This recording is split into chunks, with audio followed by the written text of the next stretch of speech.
Congratulations on purchasing your Rambo bike. We know you're eager to hit the trails on your new e-bike, so here are a few quick tips and tricks to know before heading out on your first ride. To remove your battery, simply insert the key provided and rotate it clockwise. Then rotate the handle at the top of the battery counterclockwise. This will remove the battery completely from the frame. When it's fully charged, you can reinsert the battery into the frame. The best way to do this is by inserting the bottom of the battery into the bottom of the frame first, and then inserting the rest of the battery all the way. You can charge your battery by removing it and then plugging it into the outlet with your charger. Or you can also charge it while the battery is still in the frame by flipping open the cap at the top of the frame and then plugging the charger into the port. It is always good practice to charge your battery after each ride, but do not leave it on the charger for more than 8 hours. Be sure to keep your battery between 70 and 80% charged if you're storing it for more than a few months at a time. When storing your battery for long or short term, be sure to keep it in a dry space between 45 and 85 degrees Fahrenheit. Anything above or below is considered extreme and not healthy for your battery life. Also be sure to remove your battery from your bike when transporting it outside your vehicle. Once the battery is fully charged, you can power it up with the LCD screen.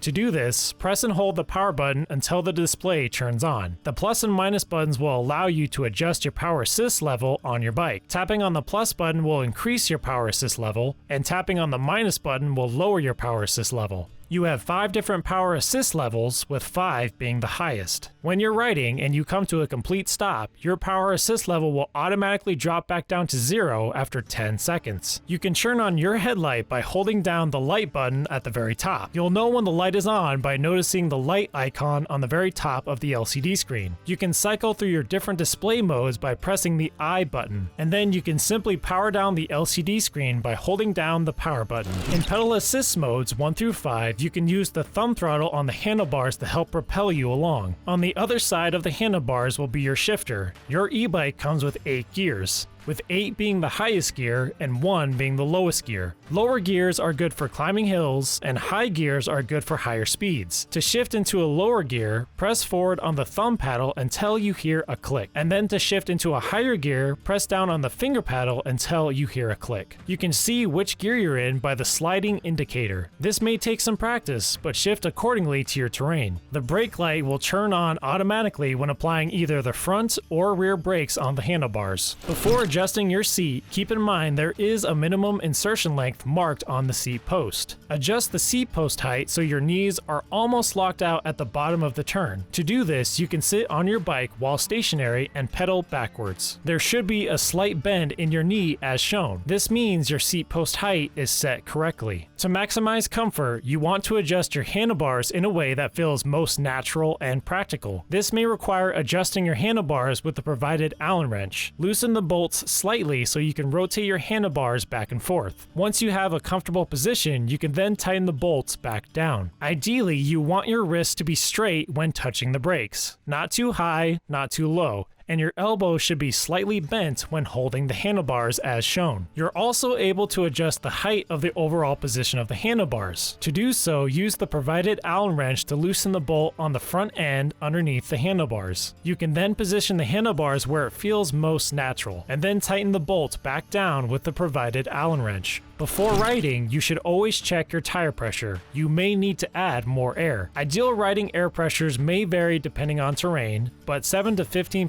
psi is a good pressure to stick with. Before going out on your first ride, it's a good idea to check and make sure all the bolts and adjustments are secured tightly to your bike from the initial assembly. We have organized a checklist that you can use to check on your bike. We'll add a link in the description where you can download this checklist. The final thing to do is to have a good brake burn-in procedure. In a controlled and clean environment, preferably on pavement, get your bike up to a good speed of around 8 to 10 miles per hour. Firmly and evenly apply the front brake until the bike comes to almost a complete stop. Repeat this process 20 times for the front brake and then 20 times for the rear brake. This must be done separately to ensure a good brake burn-in procedure. You are now ready to ride your Rambo bike out on its first ride. Congratulations again on purchasing your Rambo bike. Be sure to follow and tag us on social media with your Rambo bike adventures.